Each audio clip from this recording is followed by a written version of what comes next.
Thank you. Thank you. Thank you, Jason, and thank you to the Hinckley Institute, Governor Herbert, Lieutenant Governor, President. It's good to be with you today. Thank you. All right. Now, I'm not here to announce my candidacy for office, and I'm not going to endorse a candidate today. Instead, I'd like to offer my perspective on the nominating process of my party. Back in 1964, just days before the presidential election, which incidentally we lost, Ronald Reagan went on national television and challenged America, saying that it was a time for choosing. He saw two paths for America, one that embraced conservative principles dedicated to lifting people out of poverty and helping create opportunity for all, and the other, an oppressive government that would lead America down a darker, less free path. I'm no Ronald Reagan, and this is a different moment in time. But I believe with all my heart and soul that we face another time for choosing, one that'll have profound consequences for the Republican Party and, more importantly, for our country. I say this in part because of my conviction that America is poised to lead the world for another century. Our technology engines, our innovation dynamic, the ambition and skill of our people are going to propel our economy and raise the standard of living of Americans. America will remain, as it is today, the envy of the world. You may have seen Warren Buffett. He said, and I think he's 100% right, that the babies being born in America today are the luckiest crop in history. Now, that doesn't mean we don't have real problems and serious challenges. We do. At home, poverty persists, and wages are stagnant. The horrific massacres of Paris and San Bernardino, the nuclear ambitions of the Iranian mullahs, the aggressions of Putin, the growing assertiveness of China, and the nuclear tests of North Korea confirm that we live in troubled and dangerous times. But if we make the right choices, America's future will be even better than our past and better than our present. On the other hand, if we make improvident choices, the bright horizon I've described will not materialize. And let me put it very plainly. If we Republicans choose Donald Trump as our nominee, the prospects for a safe and prosperous future are greatly diminished. Let me explain why I say that. First, on the economy. If Donald Trump's plans were ever implemented, the country would sink into prolonged recession. A few examples. His proposed 35% tariff-like penalties would instigate a trade war, and that would raise prices for consumers, kill our export jobs, and lead entrepreneurs and businesses of all stripes to flee America. His tax plan, in combination with his refusal to reform entitlements and to honestly address spending, would balloon the deficit and the national debt. So even though Donald Trump has offered very few specific economic plans, what little he has said is enough to know that he would be very bad for American workers and for American families. But you say, wait. Isn't he a huge business success? Doesn't he know what he's talking about? No, he isn't. And no, he doesn't.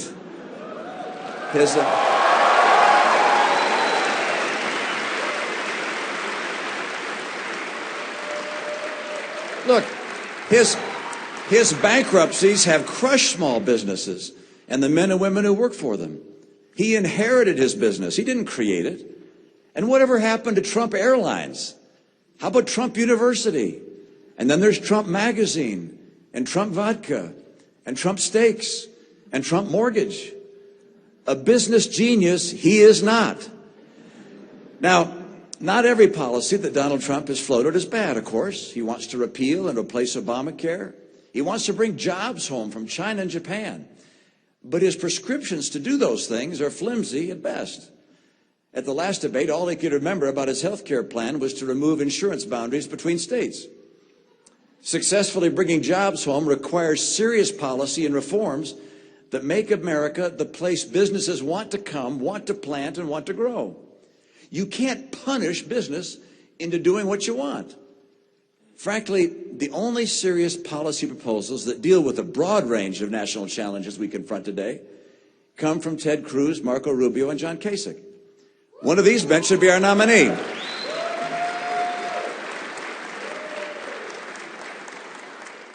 Now, I know that some people want this race to be over. They look at history and say a trend like Mr. Trump's isn't going to be stopped. Perhaps.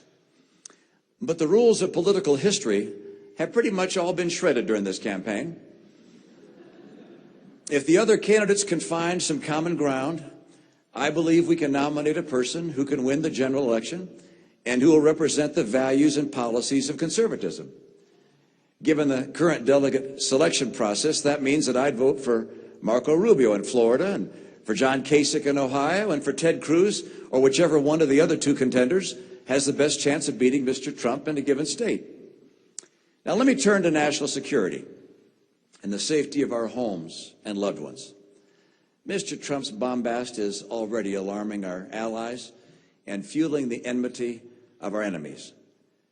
Insulting all Muslims will keep many of them from fully engaging with us in their urgent fight against ISIS. And for what purpose? Muslim terrorists would only have to lie about their religion to enter the country. And then what he said about and 60 Minutes. Did you hear this? It was about Syria and ISIS, and it has to go down as the most ridiculous and dangerous idea of the entire campaign season. Let ISIS take out Assad, he said, and then we can pick up the remnants. Now think about that. Let the most dangerous terror organization the world has ever known take over an entire country? This recklessness is recklessness in the extreme. Now, Donald Trump tells us that he is very, very smart. I'm afraid that when it comes to foreign policy, he is very, very not smart.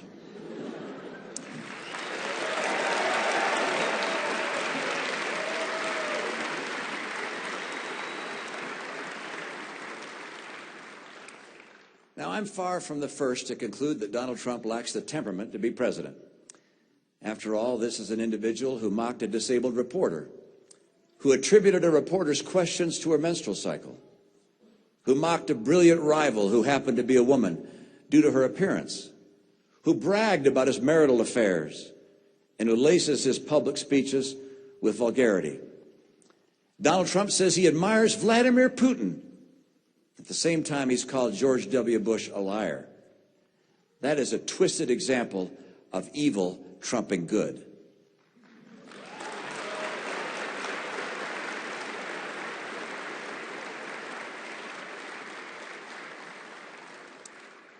There's a dark irony in his boasts of his sexual exploits during the Vietnam War, while at the same time, John McCain, whom he has mocked, was imprisoned and tortured. Dishonesty is Donald Trump's hallmark. He claimed that he had spoken clearly and boldly against going into Iraq. Wrong. He spoke in favor of invading Iraq. He said he saw thousands of Muslims in New Jersey celebrating 9/11. Wrong. He saw no such thing. He imagined it. He's not of the temperament of the kind of stable, thoughtful person we need as leader. His imagination must not be married to real power. The President of the United States has long been the leader of the free world. The President and, yes, even the nominees of the country's great parties helped define America to billions of people around the world. All of them bear the responsibility of being an example for our children and our grandchildren. Think of Donald Trump's personal qualities: the bullying, the greed, the showing off, the misogyny, the absurd third-grade theatrics. You know, we've long referred to him as the Donald. He's the only person in the entire country to whom we have added an article before his name, and it wasn't because he had attributes we admired.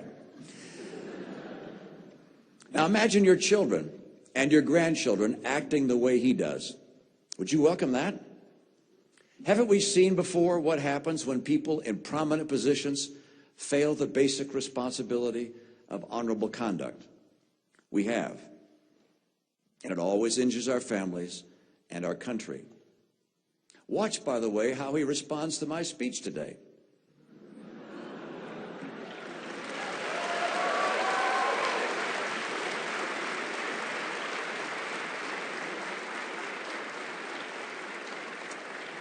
Will he talk about our policy differences, or will he attack me with every imaginable low-road insult?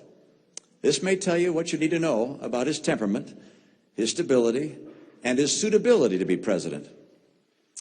Now, Mr. Trump relishes any poll that reflects what he thinks of himself. But polls are also saying that he will lose to Hillary Clinton. Think about that. On Hillary Clinton's watch, the State Department,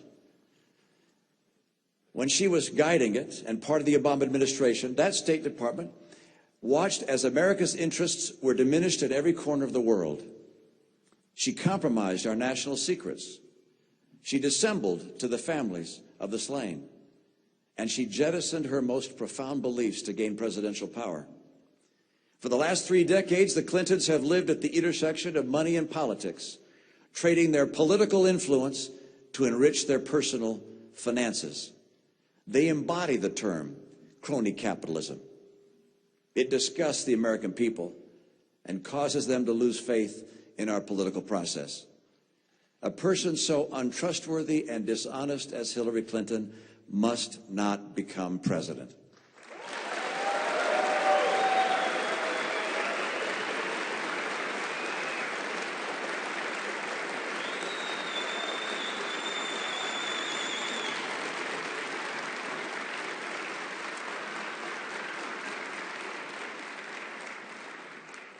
Of course, a Trump nomination enables her victory. And the audio and video of the infamous Tapper-Trump exchange on the Ku Klux Klan will play 100,000 times on cable and who knows how many million times on social media. There are a number of people who claim that Mr. Trump is a con man, a fake. Thank you.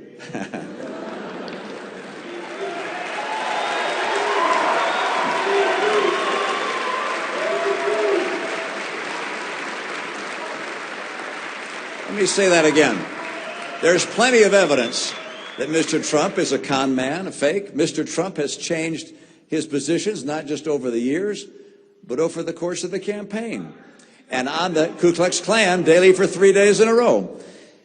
We will only really know if he's a real deal or a phony if he releases his tax returns and the tape of his interview with the New York Times.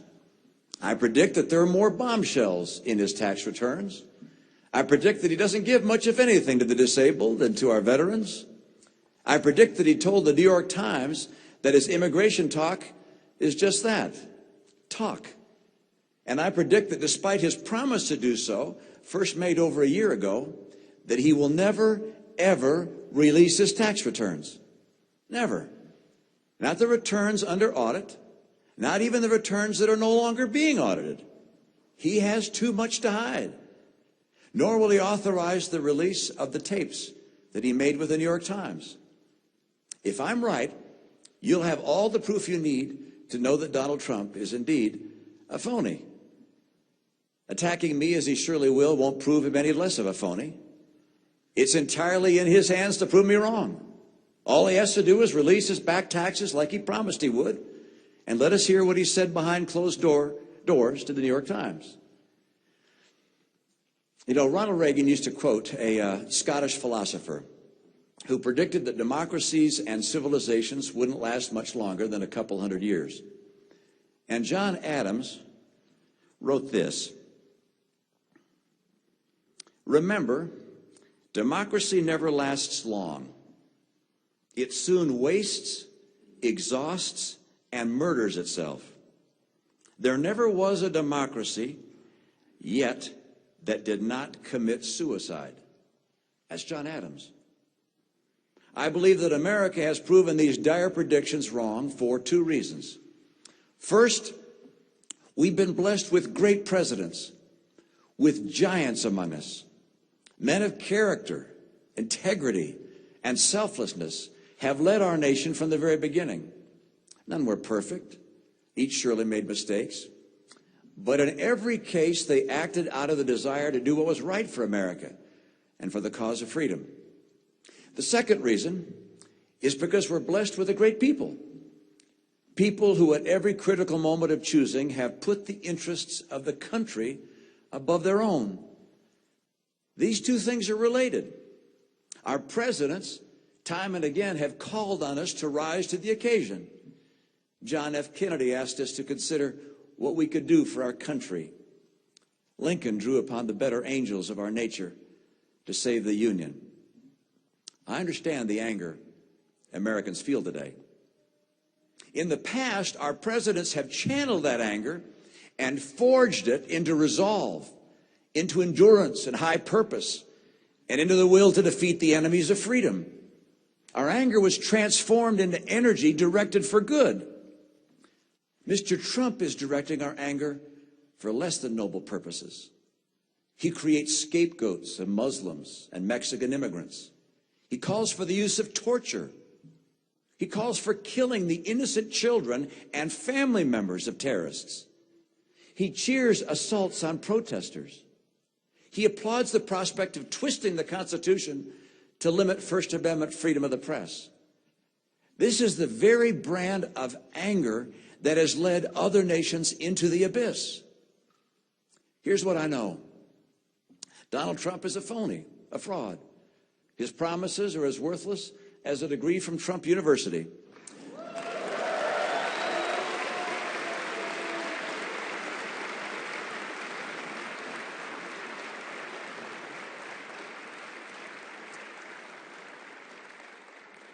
He's playing the members of the American public for suckers. He gets a free ride to the White House, and all we get is a lousy hat. His domestic policies would lead to recession. His foreign policies would make America and the world less safe. He has neither the temperament nor the judgment to be president, and his personal qualities would mean that America would cease to be a shining city on a hill. I'm convinced America has greatness ahead, and this is a time for choosing. God bless us to choose a nominee who will make that vision a reality. Thank you, and God bless you all. Thank you.